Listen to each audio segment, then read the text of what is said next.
শিৱসাগৰ জিলা ছাত্ৰ সন্থাৰ অন্তৰ্গত অন্যতম শক্তিশালী আঞ্চলিক শলগুৰি আঞ্চলিক ছাত্ৰ সন্থাৰ শ্বহীদ বেদী পুনৰ নিৰ্মাণৰ আজি আধাৰশিলা স্থাপন কাৰ্য সম্পন্ন কৰা হয়। শিৱসাগৰ মহকুমা ছাত্ৰ সন্থাৰ সভাপতি তথা শ্বহীদ বেদী নিৰ্মাণ সমিতিৰ সম্পাদক সুভাষ দাসে আঁত ধৰা আধাৰশিলা অনুষ্ঠানৰ প্ৰাৰম্ভণিতে প্ৰাক্তন ছাত্ৰ নেতা তথা ৰাজ্যিক অধিবিদ্যা পৰিষদ অসমৰ সাধাৰণ সম্পাদক পবিত্ৰপ্ৰাণ ভট্টাচাৰ্য, পূৰ্বৰ শ্বহীদ বেদী নিৰ্মাণ সমিতিৰ প্ৰতিষ্ঠাপক সভাপতি তথা বৰপাত্ৰ দৌল উচ্চ বিদ্যালয়ৰ শিক্ষক প্ৰদীপ শৰ্মাই শ্বহীদ বেদী নিৰ্মাণৰ ইতিহাসৰ ওপৰত আলোকপাত কৰে। শ্ৰী শ্ৰী শলগুৰি সত্ৰৰ ডেকা সত্ৰাধিকাৰ শচীন্দ্ৰ দেৱগোস্বামী, সদৌ অসম ছাত্ৰ সন্থাৰ কেন্দ্ৰীয় কাৰ্যকৰী সদস্য সমীৰণ ফুকন, শিৱসাগৰ জিলা ছাত্ৰ সন্থাৰ সম্পাদক দীপাংকৰ শইকীয়া আৰু শ্বহীদ প্ৰভাত চেতিয়াৰ ভাই বোৱাৰীয়ে সামূহিকভাৱে আধাৰশিলা কৰা অনুষ্ঠানত অঞ্চলটোৰ ভালেকেইটা অনুষ্ঠানৰ বিষয়ববীয়া উপস্থিত থাকে।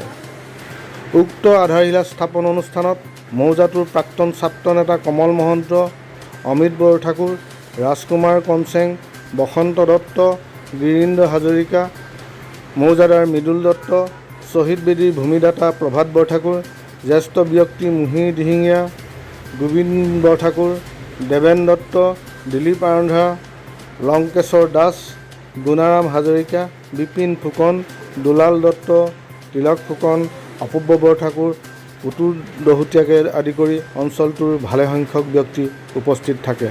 এইটো প্ৰতিচ্ছবি আপোনালোকে দেখি আছে, এফালৰ পৰা খেদিছে এফালে ঘৰ বনাইছে, সিফালৰ পৰা খেদিছে ইফালে ঘৰ বনাইছে, কিন্তু ইয়াত কোনো স্থায়ী সমাধানৰ ব্যৱস্থা কোনো এখন চৰকাৰে কিন্তু এতিয়ালৈকে লোৱা হোৱা দেখা নাই যে ইয়াৰ এটা সুস্থ সমাধান হওক।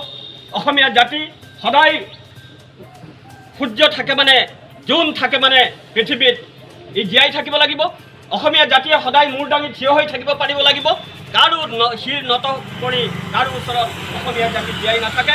মই ইয়াৰ কামনাৰে মই সকলোলৈকে শুভেচ্ছা জনাই মোৰ দুআষাৰ আমাৰ মাজত উপস্থিত আছে আমাৰ দুই পুৰুষ প্ৰভাত চেতিয়াৰ নবৌ, আমাৰ শ্ৰদ্ধেয়া বোৱাৰী আছে। গতিকে আমি সকলোলৈ আমাৰ প্ৰদীপ শৰ্মা ডাঙৰীয়া ৰহি আছে ইয়াৰ নিৰ্মাণ সমিতিৰ সভাপতি আছিল এটা সময়ত। গতিকে আমি সকলোৱে আমি শ্ৰদ্ধা জনাইছোঁ আমাৰ এই শ্বহীদ বেদী নিৰ্মাণ সমিতিৰ তৰফৰ পৰা। ইতিমধ্যে আমাৰ সম্পাদক সুভাষ দাস ডাঙৰীয়াই গোটেইখিনি কথা কৈ গৈছে। আমাৰ আজি গোটেই মৌজাটোৰ কাৰণে ঠিক যেনেকৈ আমি নিৰ্মাণ কৰিবলৈ লওঁতে যিটো এটা মধুৰ আমাৰ ইয়াত সেইটো এটা আমাৰ ঐতিহাসিক ক্ষণ আছিলে। আজিও আমাৰ কাৰণে এইটো এটা অতি গুৰুত্বপূৰ্ণ ঐতিহাসিক পুনৰ নিৰ্মাণৰ উদ্দেশ্যে আজি আধাৰশিলা অনুষ্ঠানত উপস্থিত থকা সন্মানীয় অগ্ৰজসকল আপোনালোক সকলোকে কাকো সম্বোধন কৰি সময় নষ্ট কৰিব খোজা নাই। সকলোকে সেৱা জনাইছোঁ, বয়োজ্যেষ্ঠসকললৈ সেৱা জনাইছোঁ। আৰু শলগুৰি আঞ্চলিক ছাত্ৰ সন্থাৰ এই উদ্যোগ 1979 চনৰ পৰা 85 ঐতিহাসিক অসম আন্দোলনৰ শ্বহীদসকলৰ ত্যাগৰ প্ৰতি আমি শ্ৰদ্ধা জনাই আমি তেওঁলোকক সদায় মানুহৰ মাজত তেওঁলোকৰ স্মৃতি সজীৱ কৰি ৰাখিবৰ কাৰণে আৰু উত্তৰ পুৰুষক শ্বহীদসকলৰ ত্যাগ আৰু তেওঁলোকৰ যি অৱদান জাতীয় জীৱনৰ প্ৰতি সেই অৱদানৰ সৈতে চিনাকি কৰি দিবৰ কাৰণে যি আমাৰ শ্বহীদ বেদী নিৰ্মাণৰ সেই সময়তে লক্ষ্য আছে। আৰু পৰৱৰ্তী সময়ত শ্বহীদ বেদীসমূহ বহু ঠাইত উৱলি গৈছে আৰু শলগুৰিটো আমাৰ আঞ্চলিক ছাত্ৰ সন্থাৰ শ্বহীদ বেদীটো আচলতে কিছু চাপৰ হৈ গৈছে। সেইকাৰণে যুগ সাপেক্ষভাৱে পুনৰ নিৰ্মাণ কৰিবলৈ লোৱা হৈছে। আৰু এই শ্বহীদ বেদী নিৰ্মাণৰ লগত আচলতে অসমীয়া জাতিৰ আৱেগ জড়িত হৈ আছে।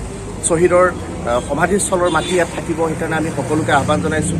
শলগুৰি অঞ্চলৰ সমগ্ৰ বৃহত্তৰ এই অঞ্চলটোৰ ৰাইজে ছাত্ৰ সন্থাক অভিভাৱকত্ব প্ৰদান কৰিব আৰু সদৌ অসম ছাত্ৰ সন্থা ৰাইজৰ সংগঠন আৰু ৰাইজৰ অভিভাৱকত্বই আমি আগবাঢ়ি যোৱা সংগঠন। আৰু এই শ্বহীদ বেদী নিৰ্মাণৰ কাৰ্য আজিৰ পৰা আৰম্ভ হৈছে।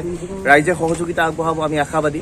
আৰু ৰাইজৰ অভিভাৱকত্বত সমগ্ৰ অসমৰ উন্নয়নৰ বাবে এই অঞ্চলটোৰ সৰ্বাংগীন উন্নয়নৰ বাবে শলগুৰি আঞ্চলিক ছাত্ৰ সন্থাই যাতে কাম কাজ কৰি যাব পাৰে তেনেকুৱা ধৰণে আপোনালোকে আমাক সঠিক পথৰ সন্ধান দি আগুৱাই লৈ যাব বুলি আমি আশা কৰিছোঁ। শিৱসাগৰ জিলা ছাত্ৰ সন্থাৰ অন্যতম শক্তিশালী আঞ্চলিক ছাত্ৰ সন্থা শলগুৰি আঞ্চলিক ছাত্ৰ সন্থা আজি শ্বহীদ বেদীৰ আজি আধাৰশিলা স্থাপন কৰিছে পুনৰ নিৰ্মাণৰ কাৰণে। আমি যি শলগুৰি আঞ্চলিক ছাত্ৰ সন্থাৰ শ্বহীদ আছিলে অসম আন্দোলনত 6 বছৰীয়া অসম আন্দোলনত তেওঁলোকে শ্বহীদ হৈছিলে। সেই শ্বহীদসকলৰ স্মৃতি বিজড়িত কৰি ৰাখিবৰ কাৰণে ইয়াত শ্বহীদ বেদী নিৰ্মাণ কৰা হৈছিলে।